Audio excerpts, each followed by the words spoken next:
आपके अपने YouTube channel rock study class में आपका स्वागत है। दोस्तों आज इस वीडियो में हम देखने वाले हैं कक्षा 12वीं का रसायन शास्त्र केमिस्ट्री का सेट बी का अभ्यास प्रश्न पत्र का कंप्लीट सॉल्यूशन। सो वीडियो को ध्यान से अंत तक देखिएगा। चलिए स्टार्ट कर लेते हैं। कंप्लीट सॉल्यूशन देख लें, बेहतरीन देखिए सॉल्यूशन बताऊंगा, क्लियर आपको राइट एकदम सॉल्यूशन हम देखेंगे। ओके चलिए देख लेते हैं। पहला दोस्तों हमारा सही विकल्प को चुनना लिखना है। पहला है जब विलेय की मात्रा अत्यंत सूक्ष्म होती है होने पर विलयन की निम्न सांद्रता विधि उपयोग की जाती है। तो इसका राइट आंसर आपका द नंबर का पीपीएम इसका राइट आंसर है। जब भी सूक्ष्म मात्रा की बात हो तो पीपीएम से ही गणना करते हैं।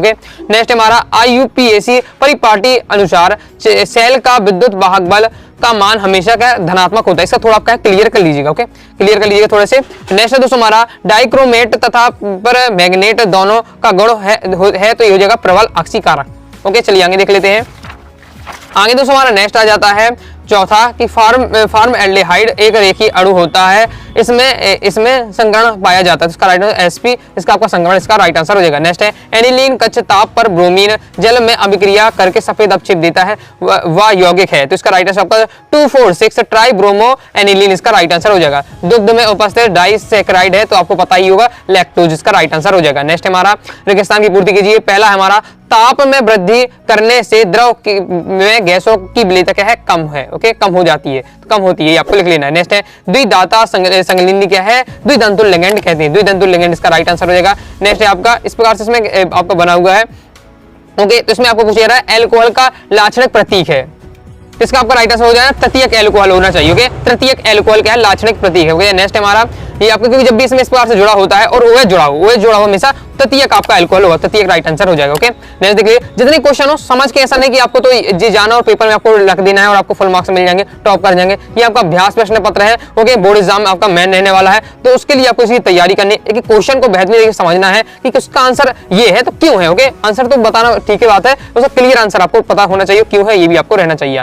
नेक्स्ट हमारा इसका तृतीयक एल्कोहल हो जाएगा, मैं आपको लिखित रूप में आंसर दिखा दूंगा। नेक्स्ट है सरलतम एरोमेटिक कार्बोक्सिलिक अम्ल है तो इसका आपका राइट आंसर हो जाएगा बेंजोइक अम्ल हो जाएगा। ओके आपका C6H5COOH। ओके फिर एथेनॉलिक एमोनिया की क्लोरो एथेन की क्रिया का मुख्य उत्पाद है तो उसका आपका राइट आंसर हो जाएगा C2H5NH2। ओके सुक्रोज के जलक बटन पर ग्लूकोज के साथ फ्रैक्टोज प्राप्त होता है तो फ्रैक्टोज इसका आपका राइट आंसर हो जाएगा। ओके चलिए हम देख लेते हैं आंसर किस प्रकार से आपको लिखना है। तो आपको इसका आंसर लिखना है प्रश्नांक दूसरे का आपको आंसर लिख लेना किस प्रकार से। प्रश्नांक दूसरे का रहेगा पहला हो जाएगा आपको कम लिख देना। ओके दूसरे में आपको लिखना है द्विदंतुल लिगेंड, तीसरे का राइट आंसर तृतीयक एल्कोहल, चौथे का राइट आंसर हो जाएगा आपको बेंजोइक अम्ल। ओके C6H5COOH, पांचवें का राइट आंसर होगा C2H5NH2। ओके और फिर आपका इसका राइट आंसर होगा आपका फ्रैक्टोज। ओके ग्लूकोज तो क्वेश्चन ही मिलेगा, ग्लूकोज के साथ क्या फ्रैक्टोज बनता है। ओके तो फ्रैक्टोज इसका आपका राइट आंसर हो जाएगा। नेक्स्ट देख लेते हैं। अब दोस्तों हमारा नेक्स्ट क्वेश्चन आ जाता है प्रश्न तीसरा सब लिखना है।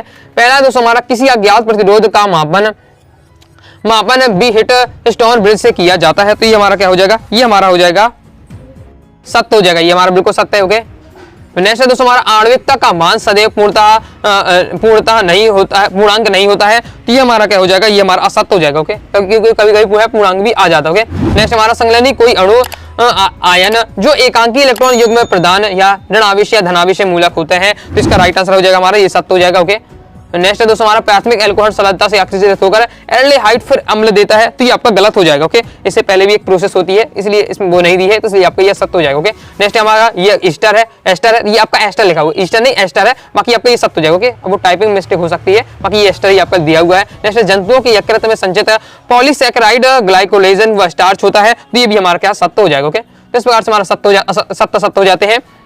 सही जोड़ियां देख लेते हैं। पहला अगर ओके प्लस के NO3 तो हमारा क्या है लवण सेतु में होता है। ओके ये लवण सेतु कहते हैं तो लवण सेतु ए नंबर। दूसरा हमारा फिनोल तो फिनोल हमारा नीले रेशमस को लाल कर देता है। ओके तो क्या है फिनोल क्या है, फिनोल आपका अम्ल है। ओके अम्ल क्या है नीले रेशमस को लाल कर देता है, ये आपका हो जाता है।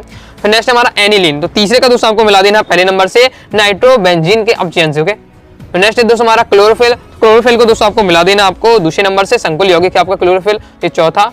पांचवा हमारा विटामिन का है एस्कार्बिक का एक विटामिन है अम्ल हो जाएगा, ये आपका हो जाएगा पांचवा। इस प्रकार सही जोड़ियां हो जाती हैं। चलिए देख लेते हैं। हमें एक शब्द या एक वाक्य में उत्तर देना पहला है हमारा हैंडी का नियम लिखिए। तो हैंडी का नियम आप नोट कर लीजिए किस प्रकार से है। स्थिर ताप पर लिख लीजिए तो स्थिर ताप पर किसी विलायक के निश्चित आयतन में विलेय गैस का द्रव्यमान गैस के दाब के समानुपाती होता है। स्थिर ताप पर लिख लीजिए, स्थिर ताप पर किसी विलायक की निश्चित आयतन में विलेय गैस का द्रव्यमान गैस के समानुपाती होता है, इसे हम हेनरी का नियम कहते हैं। नेक्स्ट हमारा शून्य कोटि की अभिक्रिया के लिए आपका T 1/2 है, तो किसके समानुपाती होता है? तो ये हमारा क्या है, प्रारंभिक सांद्रण के समानुपाती होता है। ओके, तो प्रारंभिक सांद्रण हो जाएगा। तीसरा है मरकरी संक्रमण तत्व क्यों नहीं है, कारण दीजिए। ओके, तो क्यों नहीं है? क्योंकि जो इसका जो आपका होता है मरकरी की परमाणु अवस्थाओं तथा समानता ऑक्सीकरण अवस्थाओं में डी कक्षक पूर्ण भरे होते हैं, अतः क्या है संक्रमण तत्व को नहीं माना जाता। ओके, दूसरे का राइट आंसर आपको लिखना है प्रारंभिक सांद्रण। ओके, तीसरे में आपको लिखना है मरकरी की परमाणु अवस्थाओं तथा समानता ऑक्सीकरण अवस्थाओं में डी कक्षक क्या पूरे भरे होते हैं, अतः इन्हें क्या संक्रमण तत्व नहीं माना जाता। ओके, नेक्स्ट देख लेते हैं चौथा। नेक्स्ट जो तुम्हारा चौथा है, इनको क्या हमें क्रम में जमाना है, और किस क्रम में जमाना है? अम्ल की प्रबलता के क्रम में हमें जमाना है। ओके, चलिए मैं आपको बता देता हूं। तो पहले आपको किस प्रकार से आपको लिखना है, इस प्रकार लिखना है। ओके, सबसे अधिक आपका अम्लीय कौन होगा, ये हो जाएगा, फिर इससे कम ये होगा, इससे कम होगा, ये होगा। ओके, इस प्रकार से हमारा दिया हुआ है, स्क्रीनशॉट आप लीजिए, इस प्रकार से आपको लिखना है। ओके, अगर आप यहाँ से स्टार्ट करेंगे तो फिर आपको चिन्ह इस प्रकार से आपको लगेगा। ओके, आई होप आपको पता ही होगा। पांच में देख लेते हैं। पांच में इस प्रकार से आपका ये दिया हुआ है, इसका आपको क्या है ए और बी उत्पाद आपको बताना है। जब से आपको देखेंगे तो इसका ए उत्पाद हो जाएगा, ए उत्पाद है। ओके, यहाँ आपको आगे लिख देना, ए उत्पाद आपका हो जाएगा CH3COCl, ये हमारा ए उत्पाद है, और हमारा C2H5NH2 ये हमारा बी उत्पाद है। ओके, इसकी आप ले लीजिए, इस प्रकार से कंप्लीट हो जाता है। अब दोस्तों हम देख लेते हैं, क्वेश्चन आंसर सॉल्व कर लेते हैं। पहला हमारा सेल स्थिरांक की परिभाषा इकाई सहित लिखना है, अथवा पूछा जा रहा है वैसे चालकता की परिभाषा इकाई सहित लिखिए। ओके, तो इसका सॉल्यूशन हमारा ये दिया हुआ है। आपको इसमें क्या है, सेल स्थिरांक को आपको बताना है, सेल स्थिरांक के बारे में बताना है। सॉल्यूशन हमारा ये दिया हुआ है, और ये क्वेश्चन हमारा क्या है 2019 की बोर्ड एग्जाम में क्वेश्चन आ चुका है, इंपॉर्टेंट है। ओके, इसी शॉर्ट इसका क्या है फास्ट आप ले लीजिएगा, ये हमारा दिया हुआ है, इस प्रकार से इसकी शॉर्ट ले लीजिए। ओके, इस प्रकार से हमारे कंप्लीट हुआ था। आगे देख लेते हैं। आगे दोस्तों नेक्स्ट हमारा अथवा आ जाता पूछा जा रहा है विशिष्ट चालकता की परिभाषा इकाई सहित लिखना है। ओके, तो इसका सॉल्यूशन हमारे इस प्रकार से दिया हुआ है। इसकी सॉल्यूशन विशिष्ट चालकता की आपको बताना है और इकाई सहित, तो इसका सॉल्यूशन हमारे ये दिया हुआ है, इंपॉर्टेंट है, तैयार कर लीजिएगा। विशिष्ट चालक के बारे में आपका दिया हुआ है, इसकी सॉल्यूशन ले लीजिए। ओके, इसके बाद नेक्स्ट हमारा पूछा जा रहा है प्रश्न सातवां, अभिक्रिया की दर व दर स्थिरांक में कोई दो अंतर लिखिए, अथवा पूछा जा रहा है अभिक्रिया की कोटि व अणुसंख्यकता में कोई दो अंतर लिखिए। ओके, चलिए इसका सॉल्यूशन देख लेते हैं। दोस्तों पहले हमसे क्या है अभिक्रिया की दर और दर स्थिरांक में अंतर पूछा जा रहा है, तो ये आपका दिया हुआ है, और चारों तैयार कर लीजिएगा। आपके लॉन्ग में भी अगर पूछा जाए तो आपसे बन जाना चाहिए, इसलिए आपको है चारों पॉइंट आपको तैयार करना है। भले दो पूछे गए लेकिन चारों तैयार करिएगा। ओके, क्योंकि अगर 2 नंबर पूछना तो ठीक है, 3 नंबर में या तो 3 पॉइंट, 4 नंबर में 4 पॉइंट, तो 4 पॉइंट तो कम से कम याद होना ही चाहिए। ये आपका दिया है अभिक्रिया की दर तथा दर स्थिरांक में अंतर। ओके, इसके बाद नेक्स्ट हमारा क्या पूछा जा रहा है आपका अणुसंख्या आणविकता में और अभिक्रिया की कोटि में अंतर, तो इसका सॉल्यूशन हमारा ये दिया अथवा वाला के सॉल्यूशन स्क्रीनशॉट इसका ले लीजिए। इसके भी आपको 4 से 5 पॉइंट आपको 4 तो आपको कर ही लेना है, तैयार पॉइंट। ओके, नेक्स्ट देख लेते हैं आठवां क्वेश्चन। आठवां हमारा निम्न संकुल यौगिक की IUPAC नाम लिखना है, ये आपको दिए हुए हैं। ओके, चलिए मैं आपको क्रम से आपको बता देता हूँ। जो आपका पहला वाला है, ओके, तो पहले वाले का आपका क्या हो जाएगा, पहले वाला का आपका आंसर हो जाएगा hexa aqua chromium third chloride. Okay, ये आपका आंसर हो जाएगा। ओके, IUPAC नाम आपका ये लिखना है, हेक्सा एक्वा क्लोरियम क्लोराइड आपका हो जाएगा। ओके, फिर इसके हमारा नेक्स्ट पूछा जा रहा है ये वाला है। ओके, इसका हमें क्या बताना है, इसका IUPAC नाम, तो इसका हो जाएगा पोटेशियम टेट्रा आयोडोम आपका हो जाएगा डोम रिक्वेरेट सेकेंड। ओके, ये आपका हो जाएगा, स्क्रीनशॉट आप ले लीजिए, इस तरीके से आपको लिखना है। ओके, नेक्स्ट देख लेते हैं, इसका आप करना चाहें तो इसे भी देख लीजिएगा आप। ओके, प्रश्नांक 9 देख लेते हैं। प्रश्नांक 9 है संगुण तत्व आसानी से मिश्र धातु बनाती है, कारण लिखिए। तो इसका सॉल्यूशन आपको इस प्रकार से लिखना है कि संगुण धातु आसानी से मिश्र धातु है क्यों बना लेती है, उसका कारण आपको ये दिया हुआ है। सॉल्यूशन हमारा ये दिया हुआ है, आपको पूछा गया है। ओके, ये आपका दिया है चौथे नंबर पर, इसके स्क्रीनशॉट इसका क्या है फास्ट आप ले लीजिए, इस प्रकार से आपको लिखना है। दोस्तों समझ में दिक्कत हो रही है तो वीडियो को फुल क्वालिटी में आप देख लीजिएगा। ओके, तो आपको दिक्कत नहीं होगी, यूट्यूब पर सिस्टम होता है क्वालिटी बढ़ाकर देखिएगा, दिक्कत आपको बिल्कुल नहीं होगी, आसानी से आप लिख पाएंगे। ओके, कंप्लीट होता है। आगे देख लेते हैं, इसका अथवा पूछा जा रहा है समान संक्रमण तत्व समानता रंगीन यौगिक बनाते हैं, कारण लिखिए। तो इसका सॉल्यूशन इस प्रकार से आपको लिखना है। ओके, ये आपका दिया हुआ है, इसकी सॉल्यूशन तीसरे नंबर वाला। ओके, तीसरे नंबर वाला आपके ये इसका सॉल्यूशन आपको दिया है तीसरे नंबर, क्योंकि हमसे पूछा जा रहा है कि संक्रमण जो धातु है वो क्या है, तत्व है वो हमारा क्या है रंगीन यौगिक बनाती है। इसका सॉल्यूशन हमारा ये दिया हुआ है, इसकी सवाल लीजिए आप यहाँ से लेकर आपको यहाँ तक दिया हुआ है। ओके, इसकी सॉल्यूशन क्या है फास्ट आप ले लीजिए, तो हमारा अथवा वाला भी कंप्लीट हो जाता है। ओके, आगे देख लेते हैं। आगे प्रश्नांक 10वां आ जाता है। प्रश्नांक 10वां है दोस्तों हमारा कि वर्नर के उपसहसंयोजी सिद्धांत के 4 मुख्य बिंदु आपको बताने हैं।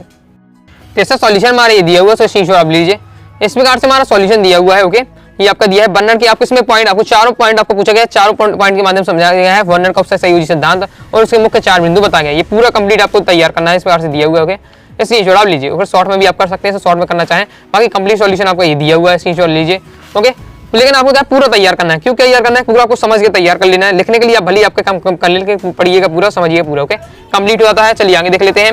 इसका अगर 10वें का तो अथवा आप करना चाहें तो कर लीजिएगा। ओके, ये मैंने अभी नहीं किया। ओके, फिर नेक्स्ट देख ले प्रश्न 11वां। प्रश्न 11वां में फिकल्स्टाइल अभिक्रिया का समीकरण लिखिए, अथवा पूछा जा रहा है हमारा स्वेट्स अभिक्रिया का समीकरण लिखिए। चलिए इसे सॉल्यूशन हम देख लेते हैं। ओके, तो इसका सॉल्यूशन आपको इस प्रकार से दिया हुआ है, तो आप नोट कर लीजिएगा, इस प्रकार से आपको लिखना है। ओके, देखिए आपका यह फिकल्स्टाइल अभिक्रिया आपसे पूरा समीकरण बस पूछा जा रहा है, तो समीकरण बस मैंने आपको बताया, बस ध्यान रखिएगा, इसमें टाइप नहीं होगा, लेकिन आपको लिखना है इस प्रकार से है CH3 आपका नीचे आएगा, ये तो आपको पता ही हुआ है। ओके, जो आपको जिस प्रकार से लिखा जाए CH3, ओके, जिस प्रकार से हमने लिखा हुआ। ओके, फिर आपका CH2 नीचे रहेगा, 2 आपका Cl प्लस NaI, ये आपका आई है। ओके, फिर आपका ये बनेगा क्रिया करके आपका क्या हो जाएगा CH3 3CH2, ओके, फिर आपका I और फिर प्लस NaCl, इस प्रकार से आपका रहेगा। ओके, फिर अथवा हमसे क्या पूछा स्वेट्स अभिक्रिया का क्या है रासायनिक समीकरण लिखना है, इस प्रकार से इसका समीकरण हो जाएगा। स्क्रीनशॉट आप इसे ले सकते हैं, ये आपका पूरा दिया हुआ है स्वेट्स अभिक्रिया का रासायनिक समीकरण। ओके, ये हमारा कंप्लीट हो जाता है। चलिए आगे देख लेते हैं। आगे दोस्तों हमसे क्या पूछा जा रहा है देख लेते हैं। प्रश्न 12वां पूछा है कि हमारा गैविलियर थैलीमाइड अभिक्रिया का रासायनिक समीकरण लिखिए। ओके, अथवा हमसे पूछा जा रहा है कि हाफमैन ब्रोमाइड अभिक्रिया का क्या रासायनिक समीकरण लिखिए। तो आपका सॉल्यूशन दिया हुआ, पहले हमसे क्या पूछा जा रहा है गैलियम थैलीमाइड आपको अभिक्रिया पूछी जा रही है। ओके, चाहे आपसे गैलियम थैलीमाइड पूछे या संश्लेषण पूछे, अभिक्रिया आपकी वही दिया हुआ है। ओके, ये आपकी दी हुई है पूरी अभिक्रिया, पूरा कंप्लीट तैयार के लिए बहुत ज्यादा इंपॉर्टेंट भी आपकी अभिक्रिया है। इंपॉर्टेंट क्वेश्चन की जब सीरीज में मैंने आपको बताया इंपॉर्टेंट क्वेश्चन में, ये आपकी अभिक्रिया तैयार कर लीजिएगा, कंप्लीट हो जाता है। ओके, अथवा हमसे क्या पूछा जा रहा है हाफमैन ब्रोमाइड अभिक्रिया, तो हाफमैन ब्रोमाइड अभिक्रिया आपकी इस प्रकार से दी हुई है, ये हमारी दी है हाफमैन ब्रोमाइड अभिक्रिया। समीकरण बस पूछा जा रहा है, समीकरण बस आपको लिख लेना है, लेकिन पूरा पढ़ लीजिएगा, समझिए कि क्वेश्चन में आपको केवल समीकरण पूछा गया है, तो केवल आपको क्या है समीकरण आपको तैयार कर लेना है। बाकी मैं आपको इसके लिए पूरा दिखाता हूं जिससे आप समझ सके, ओके, पढ़ सके समझ सके, क्योंकि अभ्यास प्रश्न पता है, हमें क्या समझना है, हर क्वेश्चन को समझना है। ओके, जिससे हम क्या है बोर्ड एग्जाम की अच्छी तैयारी कर सके, और हर क्वेश्चन को समझ के आधार पर लीजिएगा। ओके, तो ये आपका दिया हुआ है, ये आपका दिया हुआ है, नहीं तो मैं देखिए मैं पूरे सॉल्यूशन पीडीएफ मेरे पास है, ये आपका देख सकते हैं, मैं पूरे कंप्लीट तैयार की गई टाइप करके, ये आपका दिया हुआ है आपके क्या है हाफमैन ब्रोमाइड समीकरण। ओके, तो ये आपका दिया हुआ समीकरण, बस आप लिखना चाहें तो लिख सकते थे, मैं आपको बता सकता था पीडीएफ के माध्यम से। तो मैं आपको ज्यादा क्वेश्चन का सॉल्यूशन आपने देखा होगा, मैं आपको क्या है बुक से बताता हूँ। ओके, काम थोड़ा बड़ी मेहनत हो जाता है, लेकिन मैं आपको क्या है एक क्वेश्चन सेलेक्ट करके आपको लाता हूँ। ओके, और फिर आपको बताता हूँ, क्योंकि आपको क्या है जिससे आपको है एक दो एक्स्ट्रा आपको मटेरियल मिलेगा, तो आप पढ़ पाएंगे समझ पाएंगे। ओके, इस प्रकार से हाफमैन ब्रोमाइड अभिक्रिया आपकी हो जाती है। अब देख लेते हैं प्रश्न 13। ओके, तो प्रश्न 13 में आपका क्या है अभिक्रिया की कोटि की परिभाषा लिखिए। ओके, और फिर आपको ये बताना है, तो इसे आप कर लीजिएगा, अभिक्रिया की कोटि तो बस बन जाएगा। ओके, इसका लेकिन मैं आपको अथवा बता देता हूं, अथवा हमसे पूछा जा रहा है अर्धायु काल की परिभाषा लिखिए। ओके, चलिए हम इसे देख लेते हैं। चलिए सॉल्यूशन हम देख लेते हैं। पहले हमसे क्या है अर्धायु काल की परिभाषा पूछी जा रही, तो ये आपको लिखना है अर्धायु काल की परिभाषा क्या लिखनी है, किसी अभिक्रिया का अर्धायु काल वह समय होता है जिसके किसी अभिकारक का सांद्रण घटकर क्या है अपने प्रारंभिक सांद्रण का आधा रह जाता है, तो ये हो जाती है हमारी अर्धायु काल की परिभाषा। ओके, फिर क्वेश्चन में लेकिन हमसे क्या दूसरा पूछा जा रहा है, दूसरा पहला हो जाता है, फिर दूसरा पूछा जाता है दर्शाइए कि प्रथम कोटि की अभिक्रिया में 99.9% अभिक्रिया पूर्ण होने पर लगा समय अर्धायु का 10 गुना होता है। ओके, ये आपको सिद्ध करना है। सॉल्यूशन हमारे इस प्रकार से दिया हुआ है, स्क्रीनशॉट आप लीजिए, ये आपका कंप्लीट सॉल्यूशन इस प्रकार से दिया हुआ है। स्क्रीनशॉट इसका क्या है फास्ट आप ले लीजिए, आंसर जब देखेंगे तो हमारा 10 गुना आएगा। ओके, जो कि हमारा सिद्ध हो जाता है। ओके, इस प्रकार से कंप्लीट होता है। चैनल को सब्सक्राइब करो पहले, हाँ जल्दी करो, मुझे पता है कि आप लोग नहीं करते, वीडियो देखते हो लेकिन सब्सक्राइब नहीं करते। लाल कलर का बटन है, इसे दबाओ, जल्दी दबाओ, जल्दी दबाओ, फिर मैं शुरू करूँ, दबा दो जल्दी, दबा दिया, घंटी में दबा देना। ठीक, आगे देख ले प्रश्न 14। तो प्रश्न 14 है ओके कि संगमर धातु में समानता परिवर्ती ऑक्सीकरण अवस्था दर्शाती है, कारण दीजिए एवं क्या उचित उदाहरण दीजिए। चलिए सॉल्यूशन देख लेते हैं। जैसे सॉल्यूशन आपको इस प्रकार से लिखना है, तो आप देख लीजिए। ओके, ये आपका पूछा है संगमर तत्व क्या है परिवर्ती संयोजक प्रदर्शित करें, या आपसे पूछा जाए परिवर्ती ऑक्सीकरण अवस्था, एक ही बात हो जाती है, आपके इस प्रकार से दिया हुआ है। स्क्रीनशॉट आप ले लीजिए, कारण आपका रीजन आपका ये दिया हुआ है, स्क्रीनशॉट आप लीजिए। ओके, इस प्रकार से हमारी कंप्लीट हो जाता है। स्क्रीनशॉट क्या है फास्ट आप ले लीजिए। टेलीग्राम का ज्वाइन नहीं किया, टेलीग्राम चैनल को जरूर ज्वाइन कर लीजिएगा। ओके, साथ ही क्या है दोस्तों के साथ वीडियो को शेयर कर दीजिएगा। कोई डाउट है कमेंट बॉक्स में आप जरूर पूछ लीजिएगा। अथवा में देख लेते तो अथवा पूछा जा रहा है लेंथेनाइज संकुचन को परिभाषित कीजिए तथा से कारण व परिणाम लिखिए। ओके, इस प्रकार से सॉल्यूशन हमारे दिया हुआ है, कंप्लीट तैयार करना है। लेंथेनाइज संकुचन के आपको क्या है संकुचन, उसका कारण, उसका प्रभाव। ओके, यही प्रभाव वही आपके क्या है परिणाम हो जाते हैं। इस प्रकार से हमारा दिया हुआ है लेंथेनाइज संकुचन के बारे में, कंप्लीट आपको तैयार कर लेना है। ओके, तो इस प्रकार से हमारा क्वेश्चन कंप्लीट हुआ। तो आगे देख लेते हैं। आगे तो हमारा नेक्स्ट क्वेश्चन आ जाता है प्रश्न 15। ओके, तो जिसमें 15 का मैंने ऊपर वाला नहीं किया गया, लेकिन मैंने इसका वाला किया है, तो मैं आपको बता देता हूँ। जिसमें पूछा जाता है ऐसी दो अभिक्रिया दीजिए जिसमें फिनॉल की अम्लीय प्रकृति प्रदर्शित करता है। जैसे कि दोस्तों पता है जो फिनॉल होता है वो अम्लीय प्रकृति का होता है, लेकिन हमें 2 अभिक्रिया बताना है जिसमें ये दर्शाया गया है कि फिनॉल क्या है अम्लीय प्रकृति का होता है। ओके, तो ऐसा सॉल्यूशन इस प्रकार से आपको तैयार करना है। ओके, स्क्रीनशॉट लीजिए। पहले आपको दो आपको अभिक्रिया पूछेगी, दो आपकी अभिक्रिया दी है। पहला में क्या है, सोडियम के साथ अभिक्रिया करा दी नहीं किसकी, फिनॉल की। ओके, तो हमारा क्या प्राप्त होता है, H2 गैस मुक्त होती है, सोडियम के साथ क्रिया कराते हैं। ओके, ये हो जाता है। दूसरा हमारा क्या है, NaOH के साथ क्रिया करा दी, जैसे तो NaOH के साथ क्रिया कराते हैं घोल के साथ, तो क्या है, फिनॉल सोडियम फिनॉक्साइड बनता है। ओके, और जल बनता है। इस प्रकार से आपका दिया है, जो कि क्या अम्लीय प्रकृति होते हैं। तो इसका पूरा आपका सॉल्यूशन ये दिया हुआ है, इसलिए थोड़ा आप ले लीजिए। ओके, कंप्लीट हो जाता है। आगे देख लेते हैं। आगे दोस्तों नेक्स्ट हमारा क्वेश्चन आ जाता है प्रश्न 16। डीएनए और आरएनए में कोई आपको 3 अंतर लिखना है, और अथवा पूछा जा रहा है गोलाकार व रेशेदार प्रोटीन में कोई 3 अंतर लिखिए। चलिए सॉल्यूशन देख लेते हैं। पहले दोस्तों आपका डीएनए और आरएनए में अंतर बताना, तो ये आपका दिया हुआ है डीएनए और आरएनए में अंतर तैयार कर लिए। 2020 बोर्ड एग्जाम में भी आ चुका है क्वेश्चन। ओके, इसकी जो इसका क्या है, फास्ट आप लीजिए। ये आपका दिया है डीएनए और आरएनए में अंतर। ओके, कंप्लीट सॉल्यूशन की पीडीएफ डाउनलोड करना चाहते हैं अन्य सब्जेक्ट की भी, तो आप अपनी वेबसाइट अनुरागसाडीclasses.com पर जाकर क्या है, वेबसाइट आप जाकर आप क्या है, इसका सॉल्यूशन आप प्राप्त कर सकते हो। ओके, फिर हमसे क्या पूछा जा रहा है, आपसे पूछा जा रहा है इसके बाद नेक्स्ट, रेशेदार प्रोटीन व गोलाकार प्रोटीन में अंतर। तो ये हमारा दिया हुआ है रेशेदार प्रोटीन और गोलाकार प्रोटीन में अंतर। इसकी जो इसका क्या है, फास्ट आप लीजिए। इस प्रकार से हमारा क्या कंप्लीट हो जाता है। चलिए आगे देख लेते हैं। आगे दोस्तों नेक्स्ट आ जाता है प्रश्न 17। ओके, हेमांक अवनमन परिभाषित कीजिए ये पूरे तथा विलयन व विलायक के हेमांक अवनमन को दर्शाइए। ओके, ये हमसे पूछा जा रहा है। साथ ही इसका क्या है, आपको हेमांक अवनमन का ग्राफ बनाना है। ओके, और दूसरा हमारा क्वेश्चन में ये आपको एक सवाल पूछा गया। ओके, तो चलिए मैं आपको पहले बता देता हूँ हेमांक अवनमन आपको क्या किस प्रकार से लिखना है। हेमांक अवनमन क्या है, तो हेमांक अवनमन पूछा जा रहा है पहले में, तो ये आपका दिया है हेमांक अवनमन के बारे में। ओके, हेमांक अवनमन के बारे में स्क्रीनशॉट इसका क्या है, फास्ट लीजिए। ये आपका सॉल्यूशन आपका दिया हुआ है, हेमांक अवनमन के बारे में परिभाषा आपको बतानी है, तो ये हो जाता है हमारा हेमांक अवनमन। ओके, स्क्रीनशॉट इसका क्या है, फास्ट आप ले लीजिए। फिर देख लेते दूसरा क्वेश्चन। ओके, ग्राफ भी बनाना, तो ग्राफ अपनी तरफ से आप देख लीजिएगा।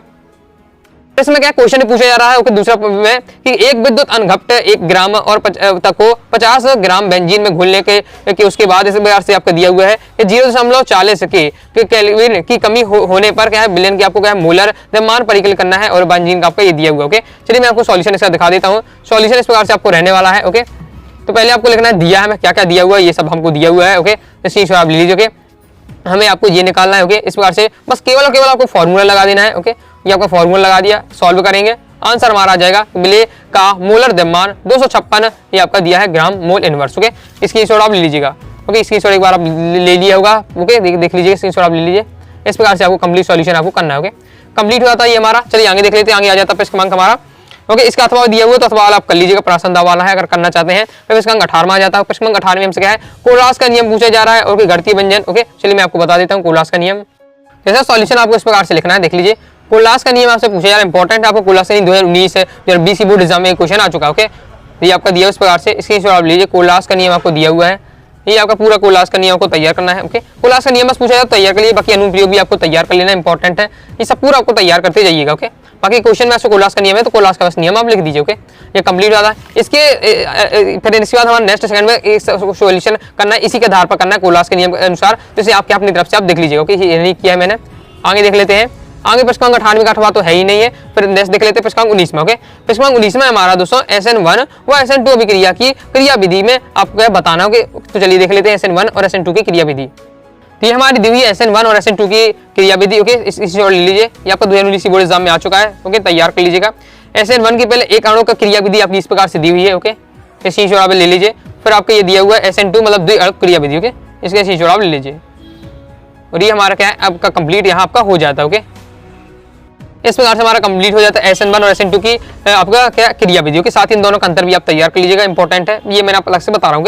इसके बाद दोस्तों आपका क्या है, ये आप पूछा जा रहा है। ओके, तो इससे भी आप देख लीजिएगा अपनी तरफ से। फिर मैं आपको बता देता हूँ प्रश्न 20 में। ओके, प्रश्न 20 में हमारा निम्नलिखित के समीकरण लिखना है, रोजेनमुंड अभिक्रिया और गाटरमैन-कोच अभिक्रिया। ओके, चलिए सॉल्यूशन देख लेते हैं। तो चलिए सॉल्यूशन देख लेते हैं। पहले में देखना है गाटरमान-कोच अभिक्रिया। ओके, तो ये आपका दिया है गाटरमान-कोच एल्डिहाइड संश्लेषण, मतलब वही आपकी क्रिया है। ओके, गाटरमान-कोच अभिक्रिया आपकी ये दी हुई है। समीकरण आपको लिखना है, तो आपको ये समीकरण दिया हुआ है, इसकी आप लिख सकते हैं।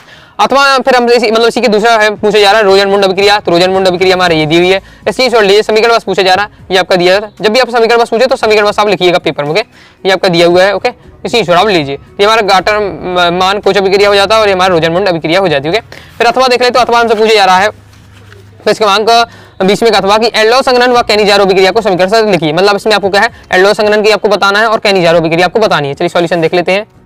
सॉल्यूशन हमारे इस प्रकार से आपको लिखना है। ओके, पहले आपको एल्डो संघनन पूछा जा रहा है, तो ये आपका दिया है एल्डो संघनन। ओके, क्रॉस एल्डो संघनन पूछे या एल्डो संघनन पूछे, वही बात हो जाती है आपकी, इस प्रकार से दिया हुआ है। ओके, सॉल्यूशन हमारा इसकी आप ले लीजिए। ओके, ये कंप्लीट हो जाता है।